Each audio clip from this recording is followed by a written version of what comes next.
और स्वागत है आप सभी का एक बार फिर से दिन भर की रोटी डेली डिवोशन में, परमेश्वर की प्रेजेंस में, प्रभु यीशु मसीह के नाम में। हालेलुया। और आज 8 सितंबर 2021 के लिए परमेश्वर का जो वचन मेरे और आपके लिए है मेरे प्रियो, वो हमें मिलता है प्रेरितों के काम उसका 17 अध्याय और उसके 27 पद के अंदर।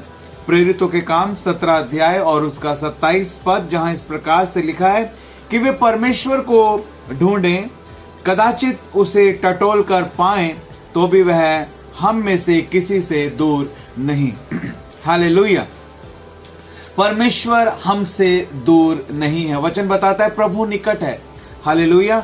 परमेश्वर का आत्मा हर एक विश्वास करने वाले के अंदर है। परमेश्वर हमारे साथ साथ रहता है, हमारे संग संग रहता है, हमारे आगे आगे चलने वाला हमारा परमेश्वर है मेरे प्रियो। God is an omni present God. God is present everywhere. परमेश्वर हर जगह मौजूद है। जब हम भजन संहिता 139 के 7 पद में देखते हैं तो लिखा है, भजनकार कहता है कि मैं तेरे आत्मा से भाग कर किधर जाऊं। हर जगह जो है परमेश्वर मौजूद है। हालेलुया। हम परमेश्वर से भागकर, परमेश्वर से छिपकर, परमेश्वर से दूर कहीं भी नहीं जा सकते। परमेश्वर हर जगह मौजूद है। वो हर जगह मौजूद है। He is a omni present God. वो सब कुछ जानता है, वो सब कुछ जांचने वाला परमेश्वर है। हालेलुया। लिखा है परमेश्वर को ढूंढें। परमेश्वर हमसे चाह रहा है कि हम परमेश्वर को ढूंढें। वो नजदीक है, लेकिन परमेश्वर चाह रहा है कि हम उससे ढूंढें। हालेलुया। उसका आत्मा हमारे अंदर है, लेकिन परमेश्वर चाह रहा है कि हम उसकी अगुवाई को खोजें। क्यों? क्योंकि जब हम परमेश्वर को खोजते हैं, उसकी उपस्थिति में रहते हैं। हालेलुया। परमेश्वर को खोजना यानी परमेश्वर की उपस्थिति में रहना, और यही परमेश्वर चाहता है। यही परमेश्वर चाहता है कि हम उसकी उपस्थिति में रहें। हालेलुया। ताकि हम उसके स्पर्श को महसूस कर सकें, ताकि हम उसकी आवाज को सुन सकें, ताकि हम उसको महसूस कर सकें, ताकि हम उसको और जान सकें। हालेलुया। जब हम परमेश्वर की उपस्थिति में रहेंगे, तब हम उसके स्पर्श को महसूस कर पाएंगे, तब हम उसकी आवाज को सुन पाएंगे, तब हम उसे और जान पाएंगे और समझ पाएंगे, तब हम उसे और महसूस कर पाएंगे। हालेलुया। और परमेश्वर का वचन बताता है यूहन्ना रचित सुसमाचार 17 अध्याय 3 पद में कि अनंत जीवन यह है कि हम उस एकमात्र परमेश्वर और प्रभु यीशु मसीह को, जिसे उसने भेजा है, क्या करें? जाने, उसको खोजें। वो निकट है, लेकिन उसको जाने। हालेलुया। ताकि हम उसको महसूस कर पाएं, उसको सुन पाएं, उसके स्पर्श को हम महसूस कर पाएं, उसकी आवाज को हम सुन पाएं। हालेलुया। उसकी प्रेजेंस में हमको रहना है, उसकी उपस्थिति में हमको रहना है, क्योंकि यही अनंत जीवन है। और कैसे हम उसकी उपस्थिति में रह सकते हैं, कैसे हम उसे और जान सकते हैं? 3 बातें हालेलुया मैं आपको आज बताना चाहता हूं। पहली बात, परमेश्वर के वचन के द्वारा, परमेश्वर के वचन को पढ़ने के द्वारा, परमेश्वर के वचन को मनन करने के द्वारा, परमेश्वर के वचन को सुनने के द्वारा, परमेश्वर के वचन पर चलने के द्वारा, हालेलुया, हम परमेश्वर की उपस्थिति में रहते हैं। हम परमेश्वर को अपने आप से बात करने का मौका देते हैं। हम परमेश्वर को और जानते हैं। हम परमेश्वर को महसूस करते हैं। हालेलुया। क्योंकि उसका वचन सामर्थी है। हालेलुया। वो गांठ गांठ और गूदे गूदे को आर पार छेदने वाला वचन। आमीन। और दूसरी बात, प्रार्थना के द्वारा, प्रार्थना के द्वारा, प्रार्थना के द्वारा हम परमेश्वर की उपस्थिति में समय बिताते हैं। जब हम व्यक्तिगत प्रार्थना करते हैं, परमेश्वर की उपस्थिति में सामूहिक प्रार्थना करते हैं, परमेश्वर की उपस्थिति में हम समय बिता रहे हैं। हालेलुया। होली स्पिरिट हमको लीड कर रहा है। पवित्र आत्मा जो है वो हमारी अगुवाई कर रहा है मेरे प्रियो। और तीसरी बात, फेलोशिप, संगति। हालेलुया। जब हम संगति करते हैं, चाहे हम चर्च में संगति कर रहे हैं, या हम प्रार्थना सभाओं में इकट्ठे हो रहे हैं, या हम जैसे ऑनलाइन जुड़ रहे हैं, हम संगति कर रहे हैं, एक फेलोशिप कर रहे हैं, एक आत्मिक संगति कर रहे हैं, आत्मिक सहभागिता कर रहे हैं। हालेलुया। तो उसके द्वारा भी परमेश्वर की प्रेजेंस आती है, परमेश्वर की उपस्थिति वहां होती है। हालेलुया। इसीलिए हमें चाहे ऑनलाइन क्यों ना हम प्रार्थना अटेंड कर रहे हैं, हमें बहुत ही सावधान होने की जरूरत है। आज लोग ऑनलाइन मीटिंग अटेंड करते हैं, लेकिन कोई लेटा हुआ है, कोई आराम से बैठा हुआ है, किसी के अंदर कोई स्पिरिचुअल डिसिप्लिन नहीं है। लेकिन ऐसा नहीं होना चाहिए, क्योंकि परमेश्वर की उपस्थिति है, क्योंकि हम परमेश्वर की प्रेजेंस में हैं। उस समय परमेश्वर की उपस्थिति मौजूद है।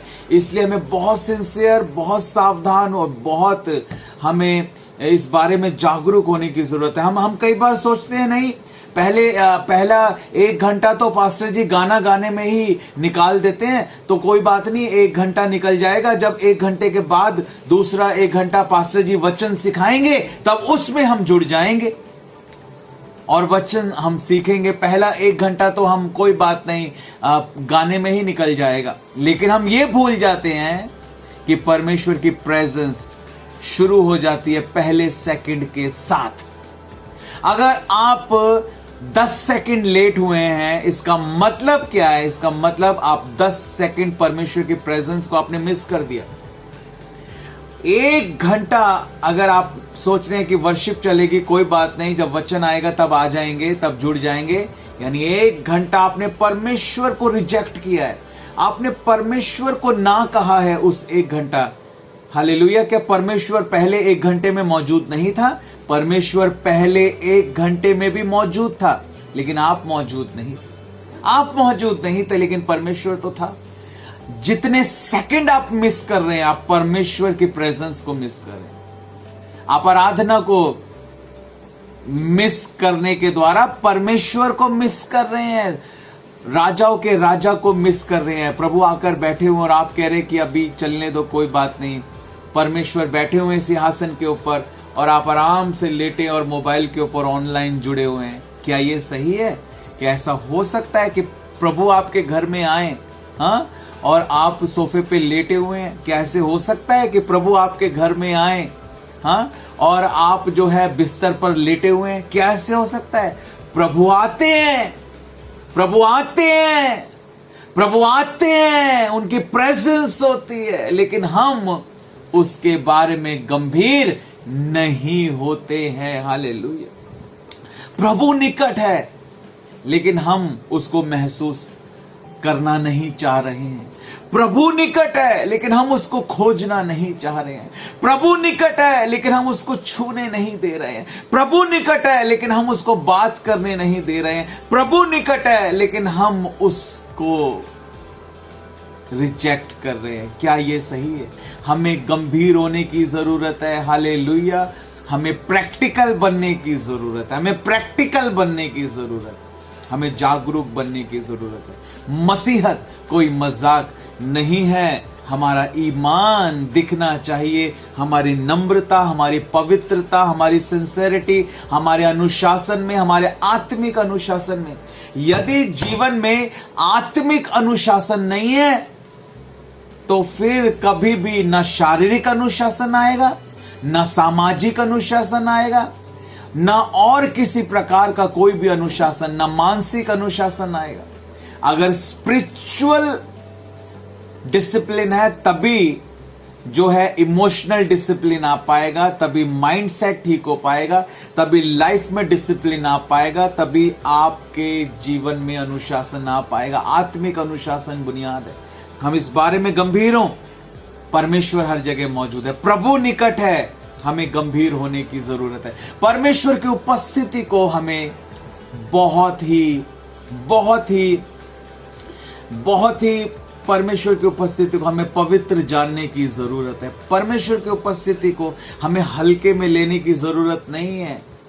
जब जाता था याजक, उसके पैर को बांध देते थे, क्योंकि अगर मर गया तो उसको खींच लेते थे बाहर, क्योंकि कोई उस पवित्र जगह पर नहीं जा सकता था, क्योंकि वहां पर पवित्र पवित्र पवित्र सेनाओं के यहोवा परमेश्वर जो था, जो है, जो आने वाला है, उस सर्वशक्तिमान, सर्वव्यापी, सर्वज्ञानी परमेश्वर की, उस अद्वैत परमेश्वर की, उस राजाओं के राजा, उस प्रभुओं के प्रभु की उपस्थिति उस जगह पर होती है। उसकी उपस्थिति, उसकी प्रेजेंस को अगर हमने आदर नहीं किया, उसकी उपस्थिति का यदि हमने आदर नहीं किया तो उसका हमने आदर नहीं किया। और यदि हमारे जीवन में परमेश्वर का आदर नहीं है तो प्रभु कहता है जो मेरा आदर नहीं करता मैं भी उसका आदर नहीं करता। हालेलुया। इसीलिए हमें इस बारे में बहुत गंभीर होने की जरूरत है, बहुत गंभीर हमें होने की जरूरत है। परमेश्वर की प्रेजेंस को हमें बहुत गंभीरता के साथ लेना है मेरे प्रियो। आमीन। God bless you. परमेश्वर आप सभी को बहुत आयत के साथ आशीष करे। आज यही सवाल मैं आपसे पूछना चाहता हूं, कैसे एक विश्वासी परमेश्वर की उपस्थिति को गंभीरता से लेता है? क्या करे वो विश्वासी कि वो परमेश्वर की प्रेजेंस को गंभीरता से बताएं। कमेंट कर YouTube पर इसी वीडियो के नीचे कि एक विश्वासी को, मुझको और आपको क्या करने की जरूरत है कि हम परमेश्वर की उपस्थिति को गंभीरता से लें। हम कैसे परमेश्वर की उपस्थिति को गंभीरता से लेते हैं, बताएं ताकि कर पाएं और बढ़ पाएं। आमीन। परमेश्वर आप सबको बहुत आयत के साथ आशीष करे। Have a super blessed day. Thank you and God bless.